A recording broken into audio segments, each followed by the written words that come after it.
विकास बहुत ही इंपॉर्टेंट ये टॉपिक है। 2 अंक किसी भी शिक्षक भर्ती की आप अगर तैयारी कर रहे हैं या किसी भी शिक्षक भर्ती में आप जा रहे हैं परीक्षा देने, तो 2 नंबर यहां से 100% एग्जाम में आपके आते हैं। और सीटेट एग्जाम 2022-23 के लिए तो ये मोस्ट इंपॉर्टेंट टॉपिक है। तो मैं वीडियो को स्टार्ट करूं उससे पहले छोटी सी रिक्वेस्ट है कि अगर आप चैनल पर नए हैं तो सब्सक्राइब कर लें, क्योंकि शाम को 7 बजे इसी प्रकार की दमदार क्लासेस मिलती हैं। कई सारी क्लास ऑलरेडी हो चुकी है, तो अगर आपने नहीं देखा तो कोई दिक्कत की बात नहीं है। मैंने आप सभी लोगों के कहने पर प्लेलिस्ट बना दिया है, प्लेलिस्ट पर जाकर आप उसको देख सकते हैं। जो भी आपके कॉलेज के ग्रुप हैं, चाहे आप बीएड वाले हो डीएलएड वाले हो, आप तुरंत इसको जो है आप शेयर कर दीजिए सारे के सारे ग्रुप में, ताकि सभी लोगों को फायदा हो जाए।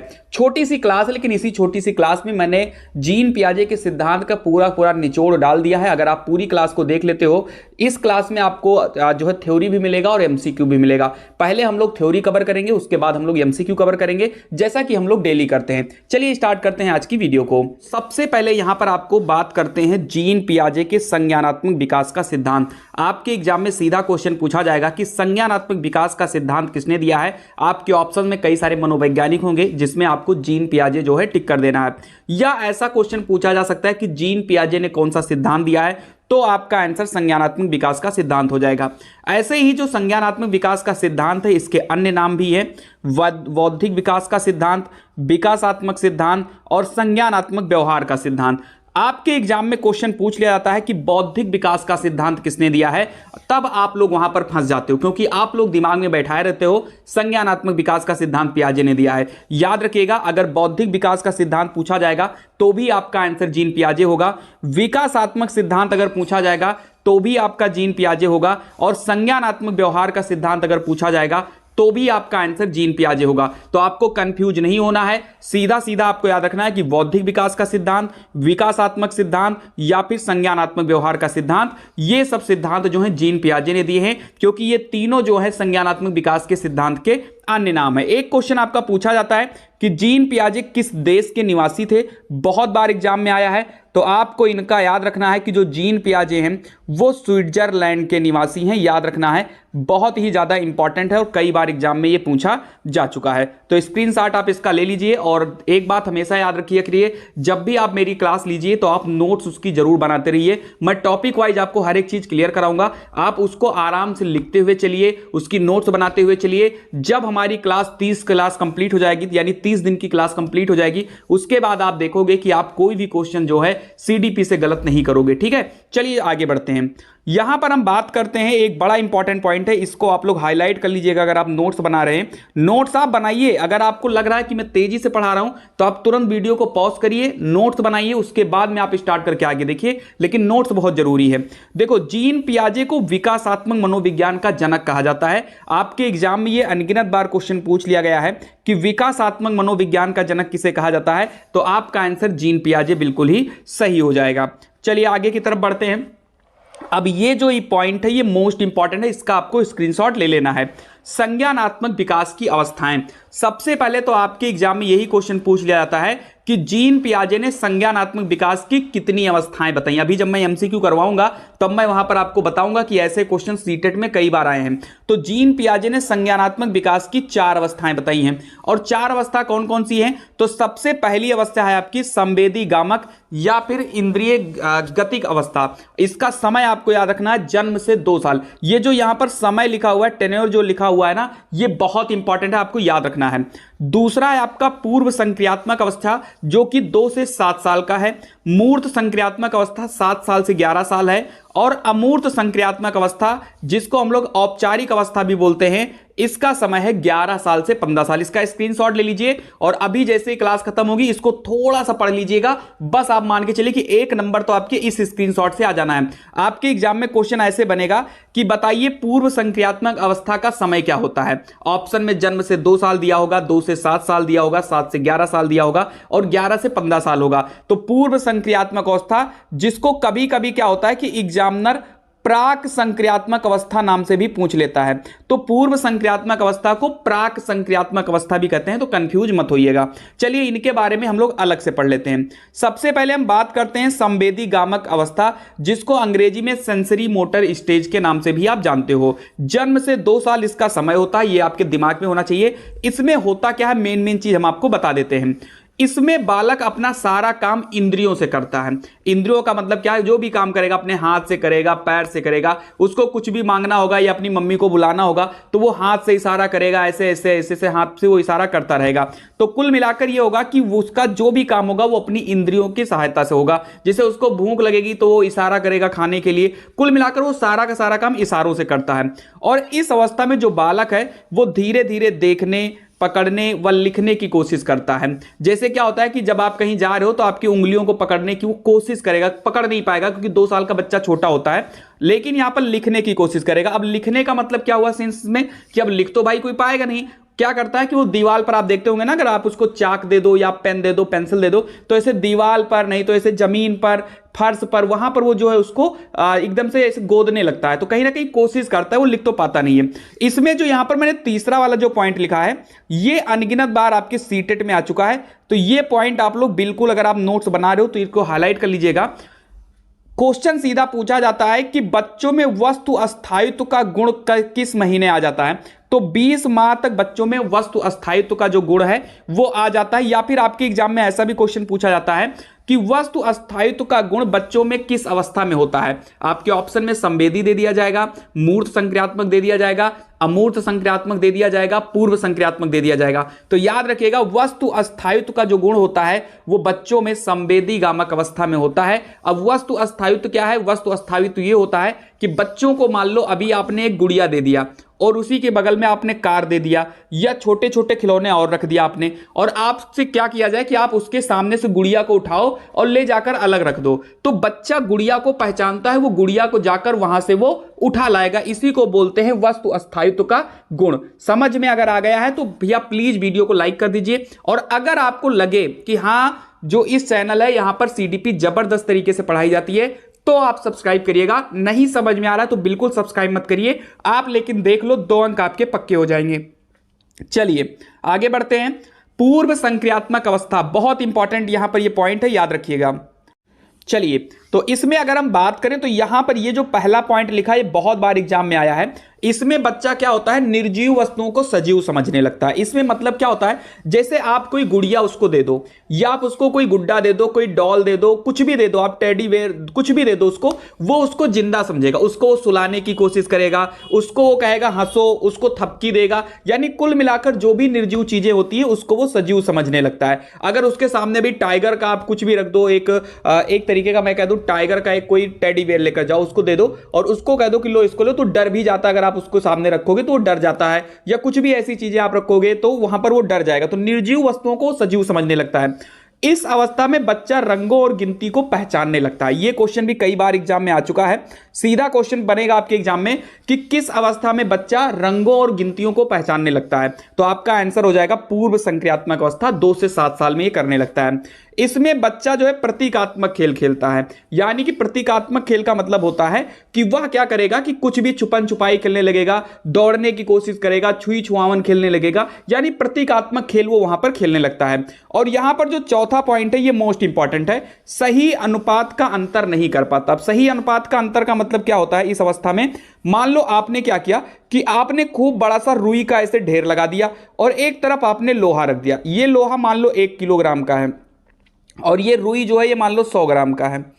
अब भाई जाहिर सी बात है 100 ग्राम जो रुई होगा वो देखने में इससे तो बड़ा ही लगेगा, ठीक है। अब बच्चे से अगर आप कहो कि बताओ भाई ये रुई ज्यादा भारी है कि ये लोहा ज्यादा भारी है, तो बच्चा देखेगा वो यही कहेगा कि भैया रुई वाला भारी है। क्यों? क्योंकि वो देखने में बड़ा बंडल लग रहा है। तो जब बड़ा बंडल लग रहा है तो इसका मतलब यह है कि बताएगा कि भाई रुई वाला जो है उसमें ज्यादा वजन है। इसका मतलब यह है कि इस उम्र में यानी पूर्व संक्रियात्मक अवस्था में बच्चा क्या करता है कि वो सही अनुपात का पता नहीं लगा पाता है। यानी कि उसको ये लगेगा कि रुई जो है ज्यादा भारी है और लोहा वाला जो है वो कम भारी है। समझ में आ गया होगा। चलिए आगे बढ़ते हैं। तो पूर्व संक्रियात्मक अवस्था 2 से 7 साल है, याद रखिएगा। तीसरा पॉइंट है मूर्त संक्रियात्मक अवस्था 7 से 11 साल। और सबसे ज्यादा क्वेश्चन आपके एग्जाम में अगर पियाजे के सिद्धांत से आता है तो वो आता है मूर्त संक्रियात्मक अवस्था से। 7 से 11 साल इसका समय आपको याद रखना है। इसमें क्या होता है कि बच्चा तार्किक चिंतन का प्रारंभ कर देता है। जो तार्किक चिंतन है वो जो है यहां पर इसकी शुरुआत हो जाती है। तार्किक चिंतन का मतलब क्या होगा, जोड़ घटाव गुणा भाग गणितीय समझ ये सब जो है इस बच्चे के अंदर आने लगती है और करके सीखने की अवस्था इसमें आ जाती है 7 साल से 11 साल के अंदर। यानी बच्चा कुछ भी सीखेगा तो वो करके सीख सकता है कि कैसे क्या होता है। इसमें चिंतन की अवस्था शुरू हो जाती है। जो छात्र होते हैं अब वो सोचने लगते हैं और सही अनुपात का अंतर करने लगते हैं। यानी कि अब जो बच्चा है अब उसको इतनी समझ हो जाएगी कि ये जो रुई है वो देखने में भारी है लेकिन वजन में लोहे से कम है। याद रखिएगा। तो यहां पर जो चीजें होती है मूर्त संक्रियात्मक अवस्था में, आपके एग्जाम में क्वेश्चन पूछा जाएगा कि किस अवस्था में बच्चे जो है चिंतन की अवस्था में आ जाते हैं या चिंतन करना शुरू कर देते हैं, तो आपका आंसर जो है मूर्त संक्रियात्मक अवस्था हो जाएगा। या फिर आपके एग्जाम में आएगा कि किस अवस्था में जो बच्चे होते हैं वो तार्किक चिंतन का प्रारंभ कर देते हैं, तो ये आपका मूर्त संक्रियात्मक अवस्था हो जाएगा। याद रखिएगा, बहुत ही ज्यादा ये इंपॉर्टेंट चीजें हैं, बिल्कुल इसको याद रखिएगा। मैंने सारी क्लासेस की मैंने प्लेलिस्ट बना दिया है। जो छात्र अभी तक उस क्लास को नहीं देखे हैं प्लेलिस्ट पर जाकर वो देख सकते हैं। सारी क्लासेस आपको मिलेंगी और मैं हर एक क्लास में यही कहता हूं कि तुम मुझे 30 दिन दो, मैं आपको 30 में 30 नंबर दूंगा। ठीक है, अब इतना ज्यादा कमिटमेंट कर दिया है, इसके ज्यादा नहीं करूंगा। आपको मैं कराऊंगा। कुछ बच्चे परेशान है कि सर मैथ की पेडागोजी आप क्यों नहीं करवा रहे हैं। मैथ की पेडागोजी करवाऊंगा, थोड़ा दीपावली खत्म हो जाने दीजिए, और मेरी स्वास्थ्य भी थोड़ी सही नहीं है इसलिए मैं नहीं करवा पा रहा हूं। बाकी आपको पेडागोजी भी कराऊंगा। आपने विश्वास किया चैनल पर तो सब कुछ करवाऊंगा, बिल्कुल बेड़ा पार करवाऊंगा। एक बार में 120 प्लस नंबर आएगा, टेंशन बिल्कुल नहीं लेना है। चलिए बढ़ते हैं आगे की तरफ। यह भी बहुत ज्यादा इंपॉर्टेंट है, औपचारिक अवस्था। 11 साल से 15 साल की अवस्था को औपचारिक अवस्था बोलते हैं। इसमें क्या होता है, इस अवस्था में जो बच्चा है वो मूर्त चिंतन के स्थान पर अमूर्त चिंतन करने लगता है। चलिए अब यहां पर इन्होंने कहा है मूर्त चिंतन। सबसे पहले मैं आपको बता दूं कि आखिर में मूर्त चिंतन होता क्या है। तो मूर्त चिंतन क्या होता है कि जो चीजें हमारे सामने होती हैं, अगर कोई चीज हमारे सामने रख दिया जाए तो हम उसके बारे में चिंता कर सकते हैं, उसके बारे में हम सोच समझ सकते हैं, वो हमारी मूर्त चिंतन होती है। अमूर्त चिंतन क्या होती है कि अमूर्त चिंतन में कोई चीज हमारे सामने हो या ना हो लेकिन हम दिमाग से सोच सकते हैं। कुल मिलाकर जो अमूर्त चिंतन होती है वो पूर्व ज्ञान पर जो है आधारित होती है। तो मूर्त चिंतन में कोई भी ऑब्जेक्ट हमारे सामने हो तभी हम उसके बारे में चिंता कर सकते हैं। अमूर्त चिंतन में अगर वो वस्तु नहीं भी है लेकिन हम पूर्व ज्ञान के आधार पर अंदाजा लगा सकते हैं कि हाँ ये ऐसी चीजें होंगी। याद रखिएगा। तो इसमें क्या होता है कि औपचारिक अवस्था में क्या होता है, इसीलिए इसको अमूर्त अवस्था भी इसको हम लोग बोलते हैं, क्योंकि इसमें हम लोग मूर्त के बजाय जो है अमूर्त चिंतन कर सकते हैं। इसमें बालक समस्या समाधान करने लगता है। अगर कोई उसके पास समस्या है तो वो उसकी समाधान करने की कोशिश करने लगता है। इस अवस्था में बालक बहिर्मुखी प्रतिभा वाला हो जाता है। याद रखिएगा, इसमें जो है उसकी बहिर्मुखी प्रतिभा हो जाती है, अंतर्मुखी प्रतिभा उसकी जो है वो खत्म हो जाती है, समाप्त हो जाती है। ये 4 अवस्थाएं जो है जीन पियाजे ने बताया था, चारों का स्क्रीनशॉट आपने ले लिया होगा, हमें उम्मीद है, और इसको अच्छे से पढ़ लिया होगा। चलिए अब आते हैं हम लोग कुछ एमसीक्यू पार्ट पर। ठीक है, चलिए देखते हैं। सबसे पहले तो यहां पर क्वेश्चन जो आपके DSSB और सीटेट एग्जाम में पूछा गया है कि पियाजे के औपचारिक संक्रियात्मक अवस्था की आयु क्या है। मैंने अभी अभी बताया है औपचारिक अवस्था, जिसको हम लोग अमूर्त संक्रियात्मक अवस्था के नाम से भी जानते हैं। तो सबसे पहले तो आपका संवेदी गामक हो जाता है 0 से 2 साल। उसके बाद में आपका प्राक जो है संज्ञानात्मक अवस्था, या जिसको हम लोग पूर्व संक्रियात्मक अवस्था कहते हैं, 7 से 11 साल वाला आपका मूर्त होता है, और 11 से 15 साल जो आपका इसका सही आंसर है ये आपका औपचारिक संक्रियात्मक अवस्था या फिर अमूर्त संक्रियात्मक अवस्था होता है। और हमें उम्मीद है कि आपने इसका बिल्कुल ही सही और राइट आंसर आपने मार दिया होगा। चलिए बढ़ते हैं सेकंड क्वेश्चन पर। तो यहां पर देखो क्वेश्चन में नंबरिंग में थोड़ी दिक्कत है, तो नंबरिंग को लेकर मत परेशान होइएगा। यहां भी नंबर 1 था, यहां भी नंबर 1 है, तो ये थोड़ा टाइपिंग मिस्टेक है, कोई बात नहीं। आप इसका आंसर दीजिए कि संज्ञानात्मक विकास के किस चरण में बच्चा वस्तु स्थायित्व को प्रदर्शित करता है। मैंने स्टार्टिंग में ही बताया है, और ये क्वेश्चन सीटेट 2019 में ये क्वेश्चन आ चुका है। सीटेट 2019 में ये क्वेश्चन आ चुका है। टेंशन ना लीजिए, क्लासेस आपको दमदार मिलेंगी और ऐसी क्लासेस मिलेंगी जो सीधा एग्जाम में आपके क्वेश्चन फंसेंगे। अभी आप कर लीजिए, फिर मैं आपको चैप्टर वाइज अलग से कम 50-50 आपको एमसीक्यू में करवा दूंगा, तो कोई टेंशन नहीं होगा, सब कुछ यहीं से जो है फंस जाएगा, बिल्कुल भी परेशान आपको नहीं होना है। चलिए आंसर टाइप करिए सभी बच्चे। और लाइक करना मत भूला करिए, बार बार लाइक के लिए ना कहिया करिए, ठीक है। समझ में आ रहा है तो प्लीज़ लाइक कर दो यार, कौन से पैसे लग रहे हैं लाइक करने में। बस मुझे अच्छा लगता है कि भाई इतने लोगों ने देखा, उसमें से इतने लोगों ने जो है लाइक किया है, इसका मतलब मेरा कंटेंट अच्छा है। मैं और कोशिश करूंगा और ज़बरदस्त चीज़ें लाऊंगा आपके लिए। तो चलिए यहाँ पर सीधा आंसर जो है संवेदी प्रेरक चरण जो है बिल्कुल करेक्ट हो जाएगा। अगर आपने ऑप्शन नंबर ए मारा है तो बिल्कुल करेक्ट मारा है। मैंने इसमें क्या कहा था, मैंने इसमें कहा था कि जब बच्चा 20 माह का हो जाता है तो वो वस्तु स्थायित्व की भावना रखने लगता है, याद रखिएगा। क्वेश्चन नंबर आते हैं तीसरे पर। पियाजे के अनुसार अहम केंद्रित क्या है? वातावरण ज्ञान का केंद्र, बालक विश्व का केंद्र है और हर चीज उसके इर्द गिर्द घूमती है, संवेदी गामक अवस्था, या फिर इनमें से कोई नहीं। बहुत ही इंपॉर्टेंट क्वेश्चन है ये, बताइए आप लोग, पियाजे के अनुसार अहम केंद्रित क्या होता है? जबरदस्त क्वेश्चन है ये, बहुत बढ़िया, जबरदस्त। चलिए तो अगर हम बात करते हैं पियाजे के अनुसार अहम केंद्रित क्या है, तो ऑप्शन नंबर बी जिस भी छात्र ने मारा है बिल्कुल सही मारा है। बालक विश्व का केंद्र है और हर चीज उसके इर्द गिर्द घूमते रहती है, ये चीज जो है पियाजे के अनुसार अहम केंद्रित की बात है, याद रखिएगा। अहम केंद्रित का मतलब यही होता है। और कितने एग्जाम में आ चुका है, सीटेट के अनगिनत बार पेपर में आ चुका है, DSSB के अनगिनत बार आ चुका है, और यूपी टेट में कई बार ये आ चुका है क्वेश्चन। चलिए क्वेश्चन नंबर 4 पे आते हैं। अब नंबरिंग की दिक्कत है भाई, तो नंबरिंग के लिए मत परेशान होइएगा। क्वेश्चन नंबर 4 है, मैंने 3 लिख दिया है। पियाजे मुख्यतया किस क्षेत्र के योगदान के लिए जाने जाते हैं? भाषा विकास, नैतिक विकास, ज्ञानात्मक विकास, सामाजिक विकास। सीटेट में भी आ चुका है, DSSB में भी आ चुका है, यूपी टेट में भी आ चुका है। आंसर टाइप करिए सभी लोग। चलिए बहुत बढ़िया। तो अगर आपने यहां पर ज्ञानात्मक विकास मारा है तो बिल्कुल ही करेक्ट मारा है। ज्ञानात्मक हो, संज्ञानात्मक हो, इन सभी विकास को जो है यहां पर पियाजे ने किया है, जीन पियाजे। बहुत ही बढ़िया आंसर इसका है। चलिए क्वेश्चन नंबर 4 पे आते हैं। 7 से 11 वर्ष की अवस्था को क्या कहते हैं? पूर्व संक्रियात्मक, मूर्त संक्रियात्मक, औपचारिक संक्रियात्मक अवस्था, संवेदी पेशी अवस्था।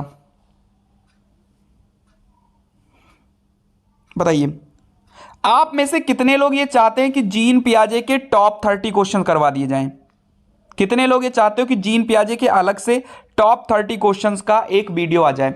अगर आप में से ज्यादा लोग कमेंट करोगे मुझे और जीन पियाजे की आप टॉप 30 MCQ मानोगे, क्योंकि 2 नंबर आपके यहां से आते हैं जीन पियाजे के सिद्धांत से। तो अगर ज्यादा से ज्यादा लोग कमेंट करके कहोगे कि सर मुझे जीन पियाजे के 30 क्वेश्चन टॉप अलग से करा दीजिए, तो मैं जरूर करवा दूंगा। और ये बात आप निश्चित मानिए कि उससे बाहर कहीं नहीं आने वाला है आपके एग्जाम में। हालांकि आज की भी क्लास से बाहर नहीं आएगा, बस 30 क्वेश्चन आपके प्रैक्टिस के लिए रखेंगे। तो यहां पर हम बात करते हैं क्वेश्चन नंबर 4 का, इसके राइट आंसर की।